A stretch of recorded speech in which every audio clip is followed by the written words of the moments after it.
Arne, first of all, what was it like watching the Arsenal Palace game all together the other night? Different, because normally if you watch a game of football, you're either alone or with your family or with friends.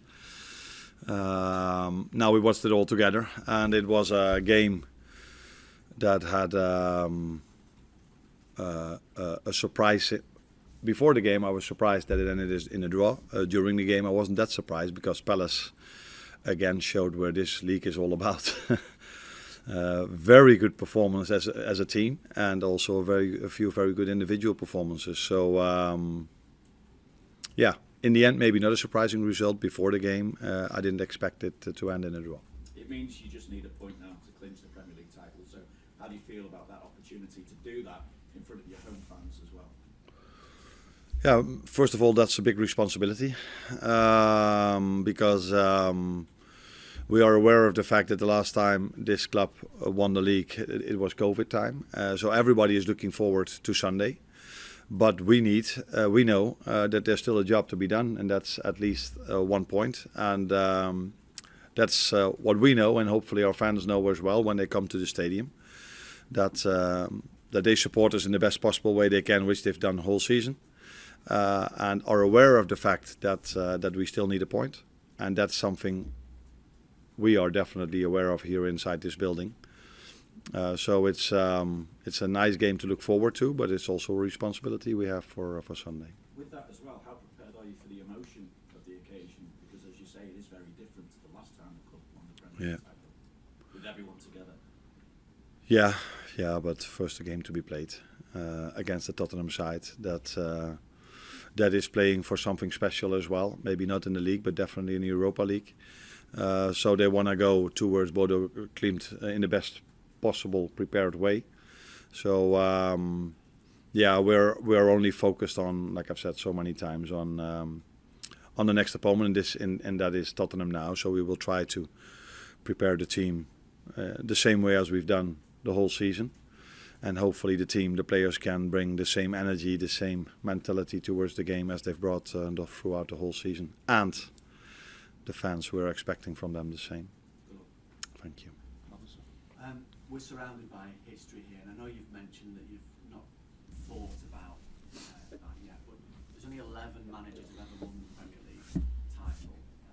You're about to come to the first Dutchman ever to do it as well. Have you given yourself any opportunity yet about what that would mean to be in those echelons? No. I get these questions, so then it comes to your mind, of course, but that's the last thing you think about as a manager at this particular moment of time. The only thing I think about is hopefully they are all available, the players, and then prepare them, because I saw during the week again, I noticed last week how hard it was to win a game of football against a team that was, actually I think they were relegated, not officially, but close to that because of the goal difference. And still it was hard to get the win over the line. So I'm not getting carried away at all. I know we've faced Tottenham already 3 times, so I know how hard it is to beat them for us. And that's where our main focus is on. And you talked about surprises in the game that you watched on Wednesday night. You said this is 4th time now this season. Can there be any more surprises? Are there things that you can take from the 3 games that you've played against Spurs so far this season? You can always be surprised by a game plan of a manager, but in the end of the season, every team played so many games, and it would be a bit weird to change your complete playing style in the end of a season. But during the season, this can happen a bit more. I think Tottenham knows the way we play, we know the way they play, but you can always adjust some details. But I think the big picture is clear for Ange, Postecoglou, and for me as well, what we can expect.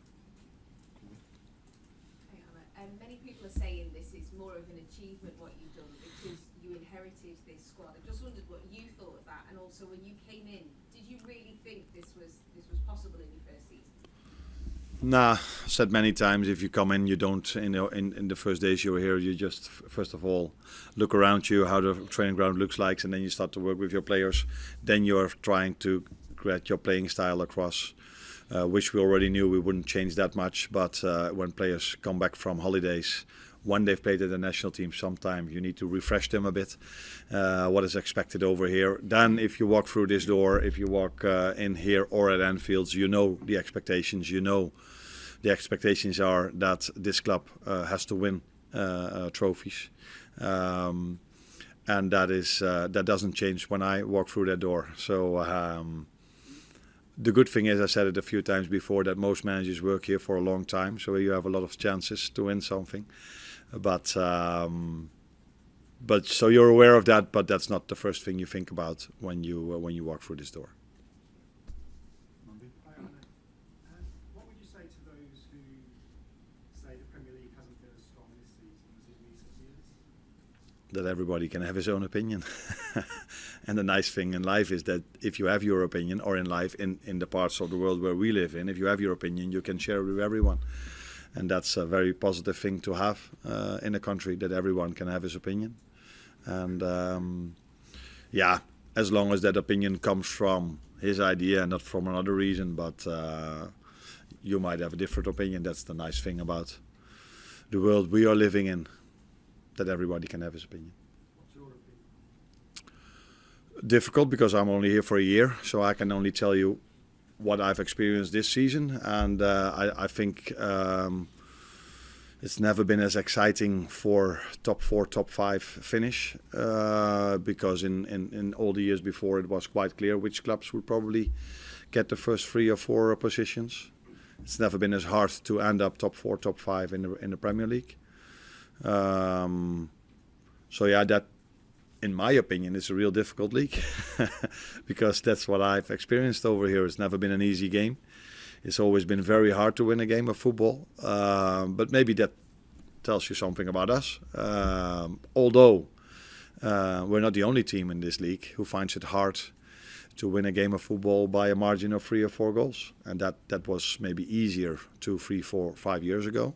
So either the teams are not so good anymore, the Liverpools, the Cities and the Arsenals, or we are still very good, but the other teams have the funds to spend just as much, or in some situations even more, than Arsenal, City and Liverpool. Carl? Oh, sorry. Fans are obviously planning a big party on Sunday. I'm just wondering if you will be able to enjoy the weekend. I enjoy to go to Anfield every single day, but the moment the referee blows his whistle, and even before that when I do my meetings, it's of course the focus is on trying to get the point or the win over the line. Normally we're only settling for a win, and the point is not enough. So the moment you enjoy is mostly when the referee blows his whistle. These are the 3, 4 or 5 minutes that you're really happy when you walk off the pitch. Then you walk into a dressing room where you always see 1 or 2 players that are not as happy as I am because they haven't played. So then already you start to think, oh yeah, okay, this has to be managed again as well. So then I need to go to the media. So it's mostly 3 or 4, 5 minutes that you're really happy. And then normal managerial life starts again.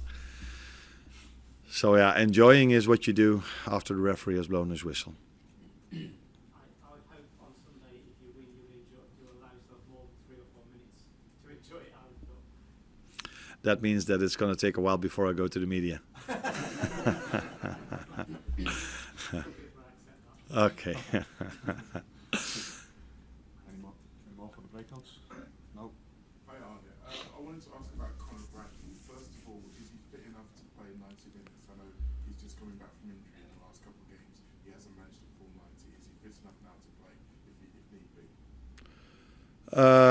That depends, of course, on the upcoming 2 sessions. But he was getting closer and closer to 90 minutes. I think it was the first and the second one were approximately the same amount of minutes.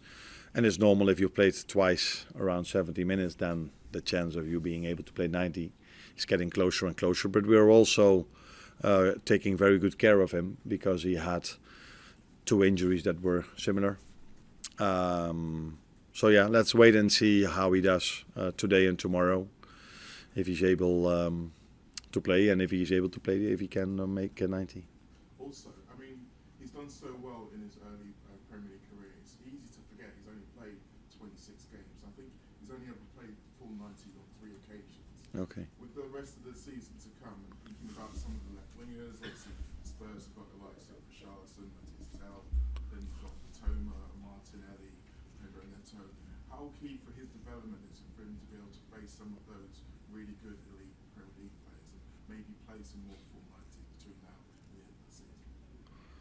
It's going to be very important for him to become an even better player than he is now, to play many games in a row.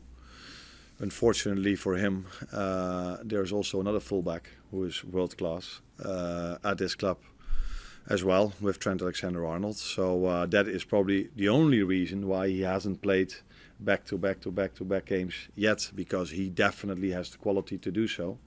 And I think that is the next step for him in his development, is to play every single week and feeling that pressure. And at a certain moment, probably that doesn't feel as pressure anymore.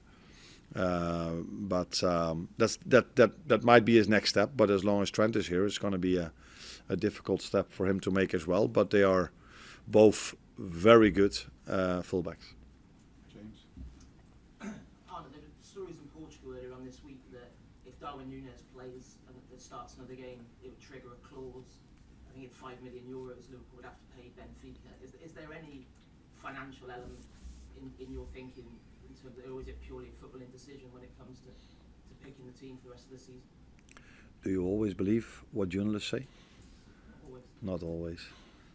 Me neither.